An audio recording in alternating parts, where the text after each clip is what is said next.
জাতীয় স্মৃতিসৌধে মহান মুক্তিযুদ্ধে বীর শহীদদের প্রতি শ্রদ্ধা নিবেদন করবেন বিএনপির ভারপ্রাপ্ত চেয়ারম্যান তারেক রহমান। বেলা ৩টার দিকে সাভারের উদ্দেশ্যে রওনা হন তিনি। দেশে ফেরার পর এই প্রথম ঢাকার বাইরে কোনো কর্মসূচিতে অংশ নিচ্ছেন বিএনপির ভারপ্রাপ্ত চেয়ারম্যান। তারেক রহমানের স্মৃতিসৌধ যাত্রাকে কেন্দ্র করে স্মৃতিসৌধ ও এর আশপাশের এলাকায় ৪ স্তরের নিশ্চিদ্র নিরাপত্তা বলয় তৈরি করেছে আইনশৃঙ্খলা বাহিনী। নির্ধারিত সূচি অনুযায়ী তিনি তার বাসভবন থেকে প্রথমে রাজধানীর শেরেবাংলা নগরের সাবেক রাষ্ট্রপতি ও বিএনপির প্রতিষ্ঠাতা শহীদ জিয়াউর রহমানের মাজার জিয়ারত করেন। সেখান থেকে সরাসরি সড়ক পথে সাভারের জাতীয় স্মৃতিসৌধের উদ্দেশ্যে রওনা দেন তিনি। তারেক রহমানের আগমনকে কেন্দ্র করে সাভার ও আশুলিয়া এলাকায় সকাল থেকেই উৎসবমুখর পরিবেশ বিরাজ করছে। স্থানীয় বিএনপির নেতাকর্মীরাও তাকে স্বাগত জানাতে ব্যাপক প্রস্তুতি গ্রহণ করেন।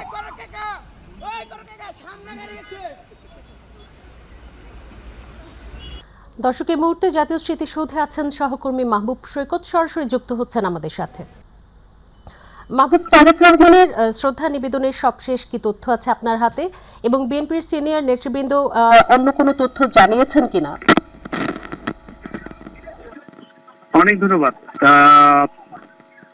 দর্শক, আপনারা জানেন যে বিএনপির ভারপ্রাপ্ত চেয়ারম্যান গতকাল দেশে ফিরেছেন এবং আজকে যথারীতি পূর্ব ঘোষণা অনুযায়ী তিনি কিন্তু জুমার নামাজের পরে কিন্তু একদম আসার কথা ছিল তার পিতা এবং বাংলাদেশের স্বাধীনতার ঘোষক শহীদ প্রেসিডেন্ট জিয়াউর রহমানের সমাধিতে শ্রদ্ধা নিবেদনের জন্য। সেখানে কিন্তু অনেক নেতাকর্মীর ভিড়ের কারণে আসলে অনেকটা দেরি হয়েছে। ঠিক কিছুক্ষণ আগে, এখন তো 5টা বাজে, ঠিক কিছুক্ষণ আগে তিনি শ্রদ্ধা নিবেদন শেষ করেছেন এবং সেখানে কিন্তু তিনি দোয়া এবং ফাতিহা পাঠ করেছেন।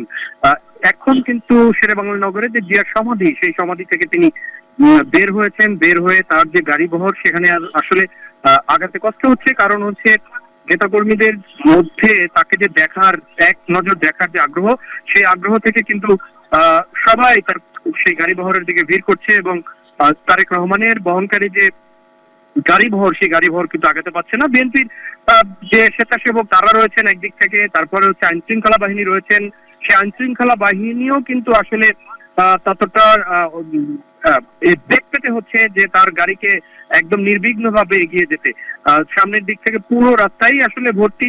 এরপরে তিনি আসার কথা হচ্ছে সাভারে পূর্ব নির্ধারিত সময় অনুযায়ী 3টা থেকে 4টার মধ্যে পৌঁছার কথা, কিন্তু সে অনুযায়ী কিন্তু এখন ধরে নেওয়াই যায় যে সাভারের পথে পথে কিন্তু বিভিন্ন মোড়ে মোড়ে কিন্তু নেতাকর্মীরা অবস্থান নিয়েছে। তার মানে এখন পর্যন্ত কিন্তু ঢাকার শেরেবাংলা নগরেই তিনি অতিক্রম করতে পারেননি। তো সেই হিসাবে 7টা, এমনকি 8টাও বেজে যেতে পারে, এগুলো রাস্তার উপর নির্ভর করে যে তিনি আসলে এখানে কখন পৌঁছবেন। এমনিতেই হচ্ছে পৌষের যে বিকেল, সেই পৌষের বিকেলে কিন্তু তীব্র শীত, বিশেষ করে সাভার এলাকায় তীব্র শীত। সেই শীতের মধ্যে কিন্তু সেই দুপুর থেকে অপেক্ষা করছেন হাজারো তার ভক্তকুল, বিএনপির ভক্তকুল, জিয়ার ভক্তকুল। তারা সাভার, নবীনগর, আশুলিয়া, আশেপাশের ধামরাই, মানিকগঞ্জ, আশেপাশের যে উপজেলাগুলো থেকে এখানে মিলিত হয়েছে। আমরা দেখেছি যে সেখানে প্রবীণ থেকে শুরু করে নবীন, একদম কিশোররাও এসেছে। আমরা এখানে দেখতে পাচ্ছি যে এরকম এসেছেন। আমরা এই যে চমৎকার করে লেখা আছে, তারেক রহমান আসছে বাংলাদেশ দেশে, ভোট দিবেন সবাই ধানের শীষে।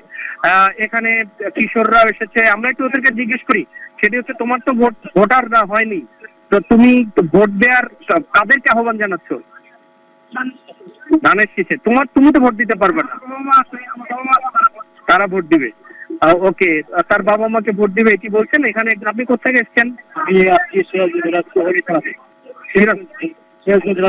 সিরাজগঞ্জের লোকজন তো আজকে এখানে আসছে বলা হয়নি, তো আপনি কি একা আসছেন? হ্যাঁ হ্যাঁ, আপনি বিএনপি করেন? তারেক জিয়া দেখার জন্য। তো দেখতে পাবেন ইনশাল্লাহ, আশাবাদী। আমরা এখানে দেখতে পাচ্ছি যে আরেকজন মুরব্বী রয়েছে। একটু, আপনি কোথা থেকে এসছেন? মনে হয় বিএনপির, একটু ঘুরবেন, পতাকাটা দেখি। ওকে, বিএনপির দলীয় পতাকা এখানে তিনি বহন করছেন। আপনি কোথা থেকে এসছেন? আচ্ছা, কেন, কি মনে করে আসলেন? তারেক রহমানকে দেখার জন্য এসছেন? শুধু এক নজর দেখার জন্য? এত আবেগ কেন? 17 বছর 3 মাস 14 দিন পর সে বাংলাদেশের মাটিতে পাওয়া আসছে।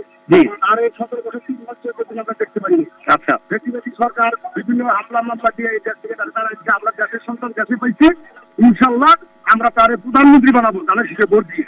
ধানের শীষে ভোট দিয়ে তারেক রহমান 17 বছর 3 মাস পরে ফিরেছেন এবং এই যে আবেগ, এই যে অনুভূতি, সুতরাং সবাই সেই তারেক রহমানকে এক নজর দেখার জন্য এসেছেন। কারণ তিনি শুধু তারেক রহমান তাই নয়, তিনি কিন্তু আসলে বাংলাদেশের ঘোষকের পুত্র, তিনি সাবেক সেনা প্রধানের পুত্র, তিনি সেক্টর কমান্ডারের পুত্র, তিনি রাষ্ট্রপতি ছিলেন।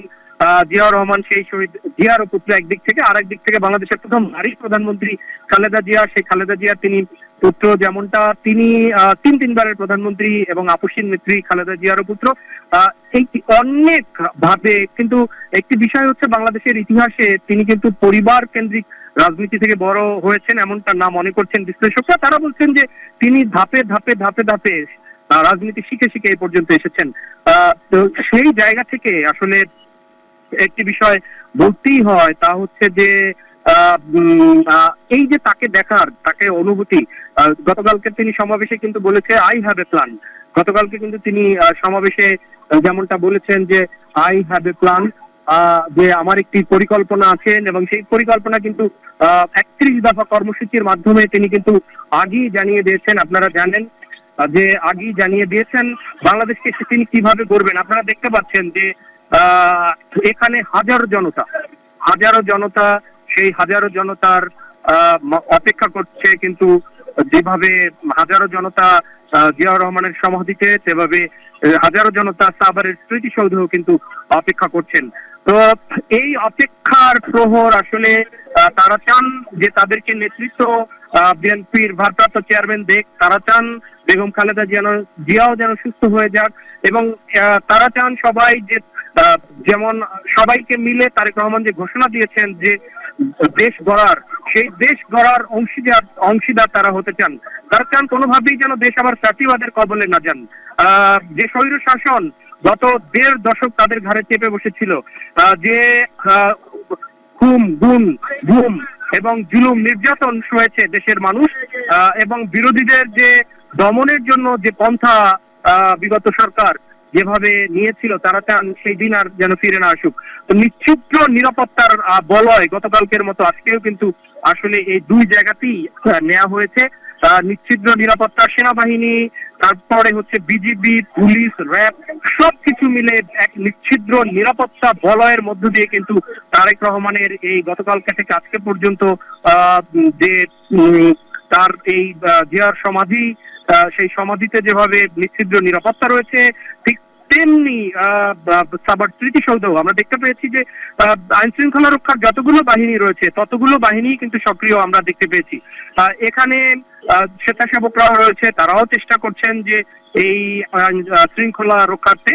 তো সবকিছু মিলে আমরা দেখেছি যে শিশুদেরকে কোলে নিয়েও অনেক নারী এসেছেন কেবলমাত্র তাদের প্রিয় নেতাকে দেখার জন্য। আমরা এখানে আরেকজনকে সাথে কথা বলছি, সেটি হচ্ছে যে অনেকক্ষণ থেকে শীতের মধ্যে অপেক্ষা করছেন, সেই শীতের মধ্যে অপেক্ষা করছেন, গতকালকেও তারেক রহমানকে দেখেছেন, আজকে তার কাছ থেকে কি ধরনের কথা প্রত্যাশা করছেন? আমরা একটা আপনি যে প্রশ্নটা করেছি সেই প্রশ্নের উত্তর দেন। আপনার ব্যক্তিগতভাবে বিএনপির কর্মী হিসেবে আপনি কি চাচ্ছেন এখন তারেক রহমানের নেতৃত্বটা? তারেক রহমান আমাদের 17 বছর পর আমাদের বাংলাদেশে আসছে, তিনি আমাদের বাংলাদেশে গতকালকে পদার্পণ করেছে, আমরা তাকে স্বাগতম জানাইছি। এখন আজকে অভ্যর্থনা জানানোর জন্য আমরা চেষ্টা করতেছি। আমাদের তারেক রহমান আসবে এবং দেশে আমরা আশা করি আগামী দিনে এই গণতন্ত্র পুনরুদ্ধারের জন্য এই দেশের দায়িত্বভার গ্রহণ করবে। অনেক ধন্যবাদ। গণতন্ত্র পুনরুদ্ধার এবং এই দেশের দায়িত্বভার গ্রহণ করবেন এমনটাই প্রত্যাশা। আপনি জানেন যে যারাই অপেক্ষা করে আছেন এই সব জায়গায়, কালকে থেকে শুরু করে লাখো জনতা, এই লাখো জনতা বিএনপির যারা নেতাকর্মী, শুধু তারা কিন্তু এই গত 17 বছরে জুলুম নির্যাতন এর শিকার হয়নি এরকম কমই আছে, এবং এক দলীয় শাসন কায়েমের জন্য কিন্তু বিরোধীদের মুখ স্তব্ধ করে দেওয়ার জন্য কিন্তু দেওয়া হয়েছিল বলেই কিন্তু ফ্যাসিবাদী শাসন বলা হয়। এখানে দেখতে পাচ্ছেন, এখানে সেই ঘন্টার পর ঘন্টা সবাই দাঁড়িয়ে আছে, কিন্তু তারপরও কিন্তু তাদের উৎসাহের যে কমতি, সেই উৎসাহের কমতি কিন্তু কোনোভাবেই তাদের নেই। সর্বশ্রেণী, সব শ্রেণী, আশেপাশের আগেই বলেছি, তাদের প্রত্যাশা হচ্ছে তারা এখান থেকে প্রত্যেকেই বলছেন যে তারেক রহমানের এই আশার মধ্য দিয়ে আগামী জাতীয় যে নির্বাচন আছে সেই জাতীয় নির্বাচনেও ধানের শীষ প্রতীকের প্রতি মানুষের আস্থা আরেকটু ফিরে আসবেন। তাদের প্রত্যাশা হচ্ছে যে নির্বাচনের আগেই যেন আল্লাহর রহমতে বেগম খালেদা জিয়াও যেন সুস্থ হয়ে এই নির্বাচনী প্রচারণায় অংশ নিতে পারেন, এমনই তাদের কামনা। যদিও আমরা ঠিক জানি না যে সেই সুযোগ তার জন্য আপনার সাথে যুক্ত হব। মাহবুব, আপনি সেখানে অবস্থান করুন, আমরা পরবর্তী সংবাদে আবারও আপনার সাথে যুক্ত হব। বিএনপির প্রতিষ্ঠাতা জিয়াউর রহমানের কবরে ফুল দিয়ে শ্রদ্ধা জানিয়েছেন দলটির ভারপ্রাপ্ত চেয়ারম্যান তারেক রহমান। বিকেল 4:45টার দিকে রাজধানীর শেরেবাংলা নগরে জিয়াউর রহমানের কবরে শ্রদ্ধা নিবেদন করেন তিনি। এর আগে আইনশৃঙ্খলা বাহিনীর ব্যাপক নিরাপত্তায় 2:55 লাল সবুজ রঙের বাসটিতে চড়ে রওনা দেন তিনি। এদিকে তারেক রহমানের আগমনকে ঘিরে সকাল থেকে জিয়া উদ্যান এলাকায় বিএনপির নেতাকর্মীদের ভিড় করতে থাকে নেতাকর্মীরা। বাবার কবর জিয়ারতের পর মহান মুক্তিযুদ্ধের বীর শহীদদের প্রতি ফুল দিয়ে শ্রদ্ধা নিবেদন করতে সাভারে জাতীয় স্মৃতিসৌধে যাচ্ছেন তারেক রহমান।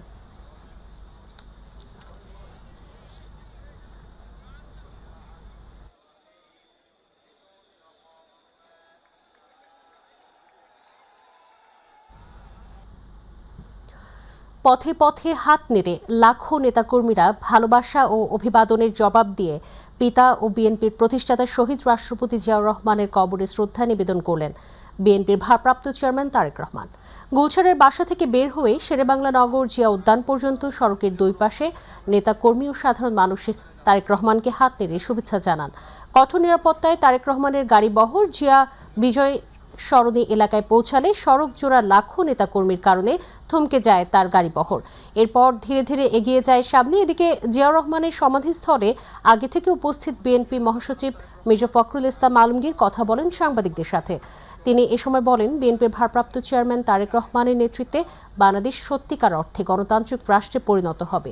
মির্জা ফখরুল বলেন, রাজকীয় প্রত্যাবর্তনের মধ্য দিয়ে জনগণ সাদরে গ্রহণ করে নিয়েছে তারেক রহমানকে। তিনি পরিবর্তন নিয়ে আসলেন। বাংলাদেশের রাজনৈতিক ইতিহাসে এই ধরনের রাজকীয় প্রত্যাবর্তন এবং জনগণের স্বতঃস্ফূর্ত সম্বর্ধনা খুব কম নেতার পক্ষেই পাওয়া সম্ভব হয়েছে।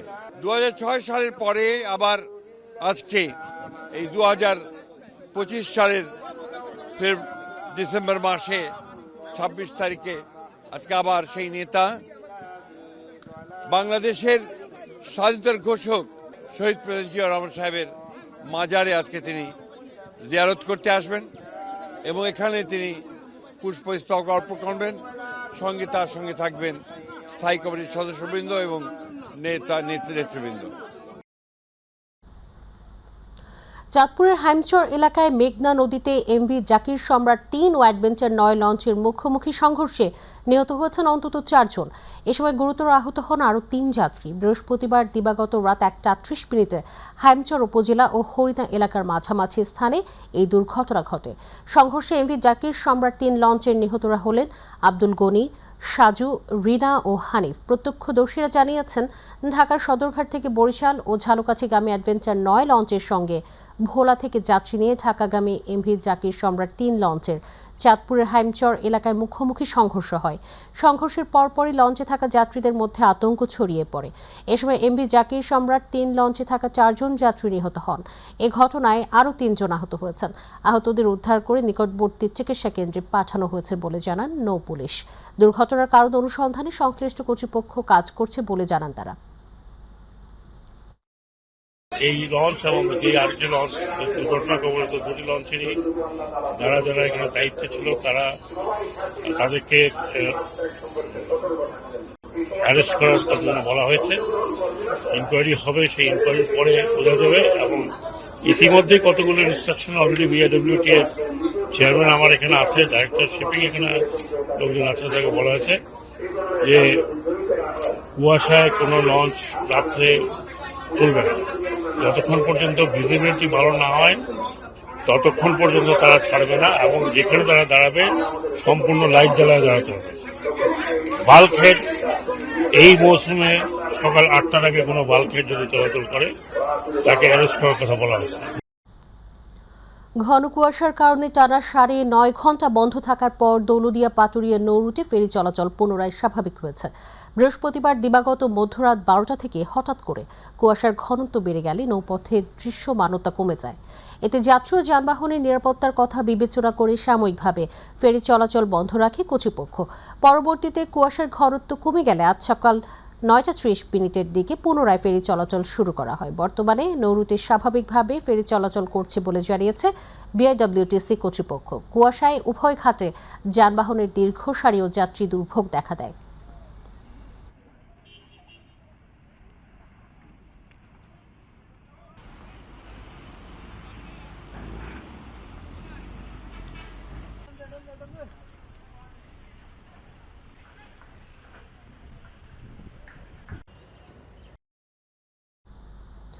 যশোরে আজ দেশের সর্বনিম্ন তাপমাত্রা 9 ডিগ্রি সেলসিয়াসে নেমেছে। সেই সাথে পাল্লা দিয়ে বাড়ছে শীত। হিমেল হাওয়ার কারণে শীতের তীব্রতা আরও বেড়েছে। এছাড়াও ঘন কুয়াশার কারণে সূর্যের দেখা মিলেছে দেরিতে। রাতভর প্রচণ্ড ঠান্ডা অনুভূত হয়েছে, যা অব্যাহত রয়েছে। আজও সকাল থেকে আকাশ মেঘাচ্ছন্ন। প্রচণ্ড শীতে আগুন জ্বালিয়ে কিছুটা উষ্ণতা নেওয়ার চেষ্টা করছেন মানুষ। এদিকে আজও 250 শয্যা যশোর জেনারেল হাসপাতালে শিশু ওয়ার্ডের 24টি শয্যার বিপরীতে 49 জন রোগী ভর্তি আছে। অন্যান্য ওয়ার্ডেও ঠান্ডাজনিত রোগীর বাড়তি চাপ রয়েছে। জেলার বিভিন্ন সরকারি ও বেসরকারি হাসপাতালগুলোতে একই অবস্থা বিরাজ করছে। অধিকাংশ নিউমোনিয়া, ইনফ্লুয়েঞ্জা, জ্বর ও শ্বাসকষ্টে আক্রান্ত। গাজীপুরের কোনাবাড়িতে 2টি জুটের গুদামে ভয়াবহ অগ্নিকাণ্ডের ঘটনা ঘটেছে। ফায়ার সার্ভিসের 5টি ইউনিট প্রায় 2 ঘন্টা চেষ্টা চালিয়ে আগুন নিয়ন্ত্রণে আনে। সকালে মহানগরের কোনাবাড়ি থানাধীন দেউলিয়াবাড়ি এলাকায় এই অগ্নিকাণ্ডের ঘটনা ঘটে। স্থানীয়রা জানিয়েছেন, দেউলিয়াবাড়ি এলাকায় একটি জুটের গুদামে আগুনের সূত্রপাত হয়। এ সময় স্থানীয় লোকজন আগুন নিয়ন্ত্রণের চেষ্টা করেন। ততক্ষণে আগুনের ভয়াবহতা বেড়ে পাশের আরও একটি গুদামে ছড়িয়ে পড়ে। পরে ফায়ার সার্ভিসে খবর দেওয়া হলে খবর পেয়ে কোনাবাড়ি মর্টান ও সারাপো ফায়ার সার্ভিসের 5টি ইউনিট ঘটনাস্থলে গিয়ে প্রায় 2 ঘন্টা চেষ্টা চালিয়ে সকাল 11:40 দিকে আগুন নিয়ন্ত্রণে আনে।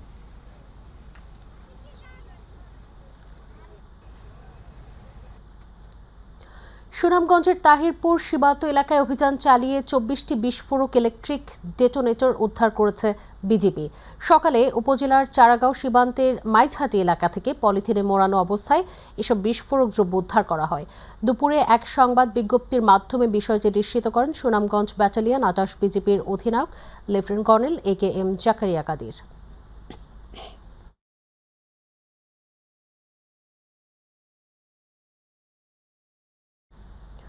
আসন্ন ত্রয়োদশ জাতীয় সংসদ নির্বাচন ও জুলাই শরদের গণভোট উপলক্ষে ভোটারদের সচেতন ও উদ্বুদ্ধ করতে সাতক্ষীরায় শুরু হয়েছে ভ্রাম্যমাণ ভোটের গাড়ি প্রচারণা। সকালে সাতক্ষীরার শহীদ আব্দুর রাজ্জাক পার্কে জেলা তথ্য অফিসের আয়োজনে এই কর্মসূচির আনুষ্ঠানিক উদ্বোধন করেন সাতক্ষীরা জেলা প্রশাসক মিজ আফরোজা আক্তার। এ সময় উপস্থিত ছিলেন সাতক্ষীরা পুলিশ সুপার জুয়েল আরিফিন, জেলা নির্বাচন কর্মকর্তা মোহাম্মদ মাকসুদুর রহমান, জেলা তথ্য অফিসার জাহারুল ইসলাম, সদর উপজেলা নির্বাহী কর্মকর্তা অর্ণব দত্ত সহ সরকারি দপ্তরের ঊর্ধ্বতর কর্মকর্তা, বিভিন্ন শ্রেণী পেশার মানুষ।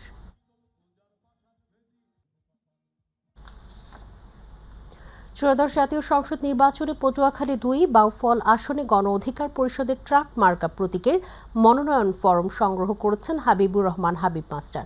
সকালে পটুয়াখালীর বাউফল উপজেলা নির্বাহী অফিসার সারে আহমেদের কাছ থেকে মনোনয়ন ফরম সংগ্রহ করেন তিনি। এ সময় উপস্থিত ছিলেন বাংলাদেশ ছাত্র অধিকার পরিষদ কেন্দ্রীয় কমিটির সাংগঠনিক সম্পাদক মোহাম্মদ রাশেদ, পটুয়াখালী জেলা গণ অধিকার পরিষদ সদস্য সচিব শাহ আলম শিকদার সহ অন্যান্যরা। দর্শক, কিছুক্ষণ আগে যেমনটি জানাচ্ছিলাম, জাতীয় স্মৃতিসৌধের মেইন ফটকে আছেন আমাদের প্রতিনিধি আসাদুজ্জামান খায়রুল, সরাসরি যুক্ত হচ্ছেন আমাদের সাথে। খায়রুল, বিএনপি ভারপ্রাপ্ত চেয়ারম্যান তারেক রহমান স্মৃতিসৌধের উদ্দেশ্যে আছেন, কি দেখছেন সার্বিক পরিস্থিতি, নিরাপত্তা সম্পর্কে জানাবেন, স্থানীয় মানুষদের উচ্ছ্বাস কেমন দেখছেন? জি, আপনি যেমনটি বলছিলেন, আসলে আমরা একটি সূত্রে জানতে পেরেছি যে বিএনপি ভারপ্রাপ্ত চেয়ারম্যান জনাব তারেক রহমান উনি ইতিমধ্যে কল্যাণপুর জায়গা আছে ঢাকা কল্যাণপুর পার হচ্ছেন এবং উনি জাতীয় স্মৃতিসৌধের বীর শ্রেষ্ঠ সন্তানদেরকে, জাতির বীর শ্রেষ্ঠ সন্তানদেরকে শ্রদ্ধা জানানোর উদ্দেশ্যে কিন্তু আসছেন। এই উপলক্ষে কিন্তু যদি বলি যে আমরা নজিরবিহীন নিরাপত্তা দেখতে পাচ্ছি এই জাতীয় স্মৃতিসৌধ প্রাঙ্গণ জুড়ে এবং জাতীয় স্মৃতিসৌধর যে আশপাশের যে এলাকাগুলো আছে সেই এলাকাগুলোতেও কিন্তু আইন শৃঙ্খলা রক্ষাকারী বাহিনী কিন্তু পর্যাপ্ত পরিমাণে মোতায়েন করা হয়েছে। এছাড়া বিএনপি দলীয়ভাবে কিন্তু তারা স্বেচ্ছাসেবক হিসেবেও তাদের পক্ষ থেকে এই তারেক রহমানের আগমনকে কেন্দ্র করে কিন্তু মাঠে কাজ করছে। আর যদি একটু আমি আপনাদেরকে দেখাতে চাই যে আসলে জনস্রোত বলা চলে এই জাতীয় স্মৃতিসৌধের আশপাশের এলাকা ধামরাই, সাভার এবং আশুলিয়াতে কিন্তু বিপুল সংখ্যক বিএনপির নেতা কর্মীরা আসছেন। আমরা একটু কথা বলার যদি চেষ্টা করি যে বিএনপির যারা নেতা কর্মী আছে তাদের সাথে, যে আসলে তাদের ভিতরে কি ধরনের উৎসাহ উদ্দীপনা বিরাজ করছে। আচ্ছা, আপনারা যে আছেন আপনাদের কেমন লাগছে, আপনাদের অনুভূতি কি? ভালো লাগছে, তারিখ দিয়েছি, দেখতে আসছি। কোথা থেকে আসলেন এবং কেমন দেখছেন, কেমন অনুভূতি? আমি কেরানীগঞ্জ থেকে আসছি। আজকে যে নেতার জন্য আমরা এসেছি, আমরা আশা করি এই নেতা ভবিষ্যতে বাংলাদেশে আমাদের খেটে পাওয়া মানুষের তাদের উন্নয়ন করবে এবং এই দেশে কোনো চাঁদাবাজি, কোনো সন্ত্রাস, কোনো অন্যায় থাকবে না। এটা আমাদের প্রত্যাশা। এবং আমরা যদি একটু জানার চেষ্টা করি যে আপনারা কোথা থেকে এসেছেন? আমরা আমাদের যে আপনাদের মানে কেমন অনুভূতি? আমাদের খুব ভালো লাগতেছে। মনে হয় আরো 10 ঘন্টা তাহলে আমাদের নেতার জন্য আমাদের কোনো অসুবিধা হবে না। যে যেমনটা শুনছিলেন, আসলে দীর্ঘ সেই সকাল থেকে কিন্তু নেতা কর্মীরা এসে এখানে অপেক্ষা করছেন এবং এই দীর্ঘ সময়েও কিন্তু তাদের কোনো ক্লান্তির ছাপ নেই, তারা জানাচ্ছিলেন। এবং বিএনপির ভারপ্রাপ্ত চেয়ারম্যান জনাব তারেক রহমানের যে ঐতিহাসিক যে প্রত্যাবর্তন দেশে, সেই প্রত্যাবর্তনকে কেন্দ্র করে কিন্তু এমনিতেই মানুষ উৎসুক, সাধারণ মানুষ উৎসাহ উদ্দীপনা নিয়ে আছেন এবং বিএনপির নেতা কর্মীরা তো বটে। এছাড়াও কিন্তু আমরা দেখেছি যে আশপাশের যে সাধারণ মানুষ তারাও কিন্তু এক নজর দেখতে এসেছেন যে এত সময় দীর্ঘকাল পরে নির্বাচিত জীবন শেষে যে বিএনপির নেতা বাংলাদেশে এসেছেন তাকে একটু দেখার জন্য। আমরা আইন শৃঙ্খলা রক্ষাকারী বাহিনীর সাথে কথা বলেছি, তারা কিন্তু আমাদেরকে বারবারই বলেছেন যে 4 স্তরের নিরাপত্তা কিন্তু তারা দিচ্ছেন এবং পাশাপাশি যারা গোয়েন্দা সংস্থা আছে এবং যারা ট্রাফিক বিভাগে আছে তারাও কিন্তু সর্বোচ্চ নিরাপত্তার কাজে কিন্তু তারা নিয়োজিত আছে। সাভারের জাতীয় স্মৃতিসৌধ থেকে আমার কাছে এই ছিল সর্বশেষ পরিস্থিতি। বরিশালে বইতে শুরু করেছে নির্বাচনী হাওয়া। বিগত দিনের কালো অধ্যায় ভুলিয়ে বিজয় নিশ্চিত করতে নির্বাচনী মাঠে নেমেছে রাজনৈতিক দলগুলো। নির্বাচনে অংশ নেওয়া প্রার্থীরা এরই মধ্যে ভোটারদের মন জয় করতে শুরু করেছে। উঠান বৈঠক, মোটরসাইকেল যাত্রা আর প্রচারণার প্রতিশ্রুতির ভিন্নতা আনছেন প্রার্থীরা। অপরদিকে সুষ্ঠু নির্বাচন নিতে বদ্ধপরিকর প্রশাসন। বরিশাল 6টি আসনের মধ্যে গুরুত্বপূর্ণ সদর 5 আসনে নির্বাচনী হালচাল তুলে ধরছেন পারভেজ রাসেল। ভৌগোলিক কারণ, রাজনৈতিক মাঠ বিবেচনায় বরিশাল বিভাগের মর্যাদার আসন হিসেবে খ্যাত বরিশাল সদর 5 আসন। এবার নির্বাচনে বিজয় আনতে ভিন্ন ভিন্ন মতাদর্শে এগুচ্ছে প্রার্থীরা। সিটি কর্পোরেশন নিয়ে গঠিত এই আসনটি বিগত দিনে বিএনপির ঘাঁটি বলা হলেও তা অনেকটা নাজুক হয়ে পড়ে। তবে পাল্টে গিয়েছে গণ অভ্যুত্থানের পর। আমাদের একটা ভালো কর্মসূচি, যাদের নামে চাষবাস হবে করবে, চলাচলের আমি খালখান দিয়ে আশা করেছিলাম যে শহরের ট্রাফিক জ্যাম হয়, কমপক্ষে যদি পরিবহনে যদি খাল ব্যবহার করা যায়, ট্রলারগুলো চলার ব্যবস্থা করা যায়, তাহলে হয়তো মানুষ একটু উপকার হবে। নানান উন্নয়ন বঞ্চিত এই আসনকে সাজাতে এবার বিএনপিকে প্রতিদ্বন্দ্বী ভেবে মাঠ চষে বেড়াচ্ছেন ইসলামী সহ সমমনা দলের প্রার্থীরা।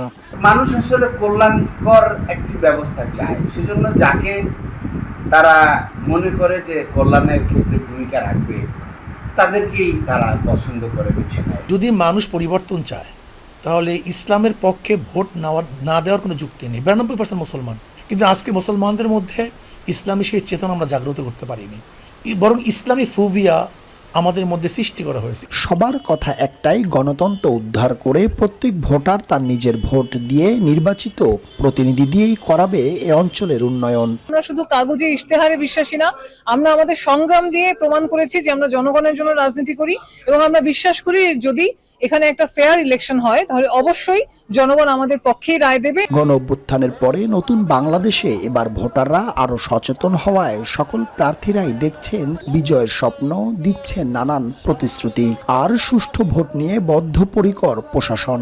সরকার যেভাবে চাইবে আমরা সেভাবে কাজ করব, এটাই নিয়ম। হয়তো আগে সরকার ঠিকমতো চায়নি, তার জন্য হয়তো এরকম ভোট হয়নি। প্রধান নির্বাচন কমিশনার মহোদয়ের সাথে এবং অন্যান্য উপদেষ্টা মহোদয়ের সাথে আমরা মিটিং করেছি এবং নির্বাচনের বিষয়ে যেসব নির্দেশনা দিয়েছি সেই নির্দেশনাগুলো আমার ফোর্সদের কাছে আমি পৌঁছায় দেওয়ার জন্য থানায় থানায় ঘুরছি এবং তাদের সাথে মিটিং করছি। বরিশালে বইতে শুরু করেছে নির্বাচনী হাওয়া। বিগত দিনের কালো ইতিহাস মুছে এবার ভোটাররা ভোট দিয়ে বিজয়ী করবে তার পছন্দের প্রার্থীকে, আর গড়বে নতুন এক ইতিহাস। পারভেজ রাসেল, মাই টিভি, বরিশাল। ব্রাহ্মণবাড়িয়ায় সুলতানপুর ব্যাটালিয়ন ৭ বিজিবির অভিযানে বিপুল পরিমাণ ভারতীয় মালামাল জব্দ করা হয়েছে।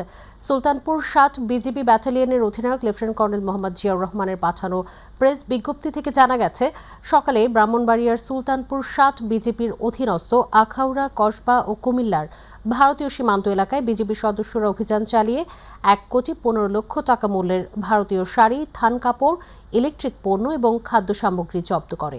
সীমান্তের নিরাপত্তা ও চোরাচালান প্রতিরোধে বিজিবির অভিযান অব্যাহত থাকবে বলে জানান তিনি।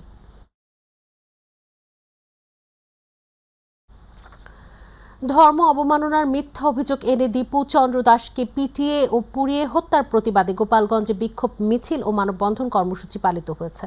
দুপুরে শহরের কেন্দ্রীয় কালীবাড়ি থেকে একটি বিক্ষোভ মিছিল বের করে বাংলাদেশ জাতীয় হিন্দু মহাজোট গোপালগঞ্জ জেলা শাখা। মিছিলটি শহরের প্রধান সড়ক প্রদক্ষিণ করে স্থানীয় প্রেস ক্লাবের সামনে গিয়ে শেষ হয়। পরে সেখানে তারা হাতে হাত ধরে ঘণ্টাব্যাপী মানববন্ধন কর্মসূচি পালন করে। মানববন্ধন চলাকালে বক্তারা মিথ্যা অপবাদ দিয়ে দীপুকে হত্যাকারীদের দৃষ্টান্তমূলক শাস্তির দাবি জানান।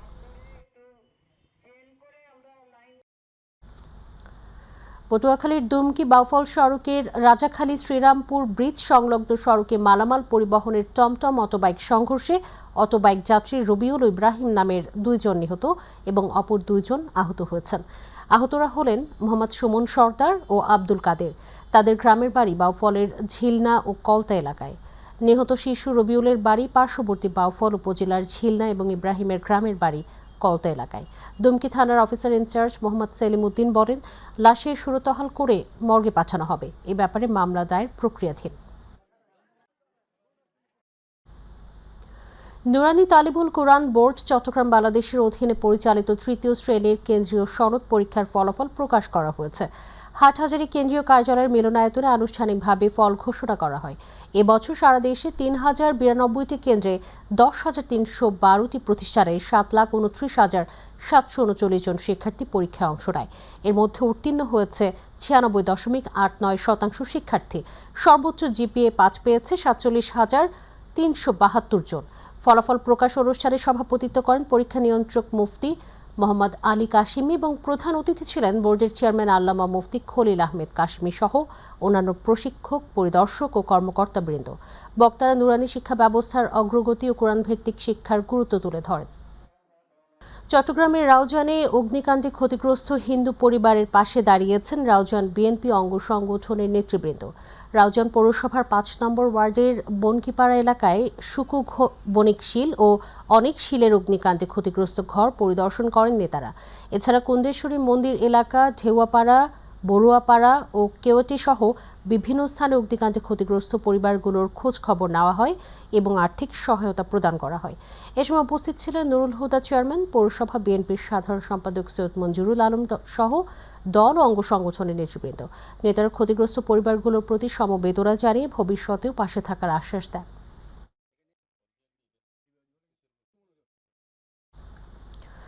চট্টগ্রামের বাজারে শীতকালীন সবজির সরবরাহ বাড়ায় কিছুটা স্বস্তি মিলেছে ক্রেতাদের। ফুলকপি, বাঁধাকপি, লাউ, শিম, গাজর ও মূলার মতো সবজি গত সপ্তাহের তুলনায় কেজিতে 10 থেকে 15 টাকা কম দামে বিক্রি হচ্ছে। তবে বিপরীত চিত্র গ্রীষ্মকালীন সবজির বাজারে সরবরাহ কম থাকায় করলা, ঝিঙা ও বরবটির দাম কেজিতে 20 থেকে 30 টাকা পর্যন্ত বেড়ে গেছে। এদিকে প্রোটিনের বাজারে স্বস্তি নেই। ব্রয়লার ও সোনালী মুরগির দাম বেড়ে কেজিতে বিক্রি হচ্ছে 170 ও 280 টাকায়। ডিম, পেঁয়াজ, আদা ও রসুনের দাম কিছুটা কমলেও মাছ, মাংস, পুরনো চাল ও ডালের দাম চড়া। ক্রেতারা বাজার স্থিতিশীল রাখতে নিয়মিত মনিটরিং জোরদারের দাবি জানিয়েছেন।